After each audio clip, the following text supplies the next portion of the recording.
Hi friends, എല്ലാവർക്കും നമസ്കാരം. നമ്മളിൽ ഏറെക്കുറെ ആളുകളും വാട്സപ്പ് യൂസ് ചെയ്യുന്നവരാണ്, ശരിയല്ലേ? ബൈ മിസ്റ്റേക്കിൽ ഒരു ദിവസം വാട്സപ്പ് ബാൻ ആയി കഴിഞ്ഞാൽ എന്ത് ചെയ്യും?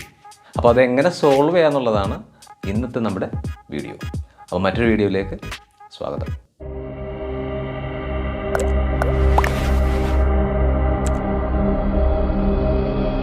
ഗൈസ്, ബാനായ വാട്സപ്പ് എങ്ങനെ അൺബാൻ ചെയ്യാന്നുള്ളതാണ് നമ്മൾ ഈ വീഡിയോയിലൂടെ കാണിക്കുന്നത്. ഈ മെത്തേഡ് അറിയാത്ത ആളുകളെ ഉദ്ദേശിച്ച് മാത്രമാണ് ഈ വീഡിയോ. അറിയാവുന്നവരുണ്ടെങ്കിൽ ഇപ്പോൾ തന്നെ സ്കിപ്പ് ചെയ്യാം കേട്ടോ. നമ്മൾ വാട്സപ്പ് ഐക്കൺ ക്ലിക്ക് ചെയ്യുമ്പോൾ ഇതാ ഇങ്ങനൊരു വിൻഡോ വരും. എഗ്രി ആൻഡ് കണ്ടിന്യൂ എന്ന് താഴെ കാണുന്നില്ലേ, അവിടെ നമ്മൾ ക്ലിക്ക് ചെയ്യുക. കൺട്രി കോഡ്, കൺട്രി നെയിം, അതുപോലെ നമ്മളുടെ നമ്പറും കൊടുക്കേണ്ട സ്ഥലം കാണാം. അവിടെ ഈ കാര്യങ്ങളെല്ലാം കൊടുക്കുക. എന്നിട്ട് തൊട്ട് താഴെയുള്ള നെക്സ്റ്റിൽ ക്ലിക്ക് ചെയ്യുക. അപ്പോൾ നമുക്കിതാ ഇങ്ങനൊരു മെസ്സേജ് വരും. നമ്മുടെ നമ്പർ കൊടുത്തിട്ട് is ban from using WhatsApp, contact support for help എന്ന് നമുക്ക് കാണാം.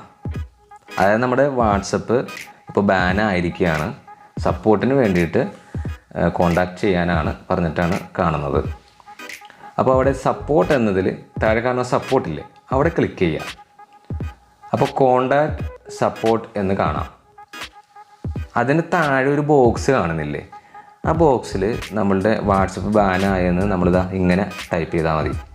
My number has been band, please turn it on എന്നും അതുപോലെ തന്നെ നമ്മുടെ നമ്പർ ഒന്ന് ടൈപ്പ് ചെയ്ത് കൊടുക്കുകയും ചെയ്യണം കേട്ടോ. തൊട്ട് താഴെ നെക്സ്റ്റ് എന്ന ബട്ടണിൽ ക്ലിക്ക് ചെയ്തിട്ട് ഒരല്പം വെയിറ്റ് ചെയ്യണം കേട്ടോ. അപ്പോൾ ഇതാ ഇങ്ങനെ ഒരു വിൻഡോ വരും. സപ്പോർട്ടിനായിട്ട് നമ്മൾ മെയിൽ ചെയ്യണമെന്നുള്ളതാണ്. അതിൽ ക്ലിക്ക് ചെയ്ത് കൊടുക്കുക. അപ്പോൾ ഓട്ടോമാറ്റിക്കായിട്ട് ഇതാ ഇങ്ങനെ ടൈപ്പ് ചെയ്ത ഒരു മെയിൽ വിൻഡോ കാണാം. അതിൽ ടോപ്പിലായിട്ട് ഫ്രം എന്നുള്ളിടത്ത് നമ്മളുടെ മെയിൽ ID നമ്മൾ ടൈപ്പ് ചെയ്ത് കൊടുക്കുക. താഴേക്ക് ഇങ്ങനെ സ്ക്രോൾ ചെയ്ത് വരുമ്പോൾ തന്നെ ഇതാ കണ്ട ഇങ്ങനെ ഒരു ഇത് കാണാം, കംപ്ലീറ്റ് ഡീറ്റെയിൽസ്. അത് ഓട്ടോമാറ്റിക്കായിട്ട് വരുന്നതാണ്, അതുണ്ടാവണം. താഴെ ഒരു അറ്റാച്ച്ഡ് ഫയലും നമുക്ക് കാണാം. മുകളിൽ വന്നിട്ട് സെൻഡ് ബട്ടൺ എന്നുള്ളിടത്ത് ക്ലിക്ക് ചെയ്തിട്ട് മെയിൽ സെൻഡ് ചെയ്യുക.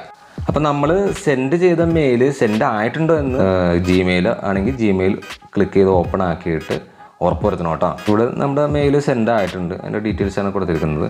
ഇനി കുറച്ച് മണിക്കൂർ നമ്മൾ വെയിറ്റ് ചെയ്യേണ്ടി വരും. ചിലപ്പോൾ ഒരു 2 മുതൽ 4 മണിക്കൂർ വരെയൊക്കെ ചിലപ്പോൾ വെയിറ്റ് ചെയ്യേണ്ടി വരും. അതിനുശേഷം വാട്സപ്പ് ഒന്ന് ഓപ്പൺ ആക്കി നോക്കുക. അപ്പോൾ നമ്മുടെ വാട്സപ്പ് പഴയ പോലെ ഉപയോഗിക്കാനായിട്ട് റെഡി ആയിട്ടുണ്ടാവും.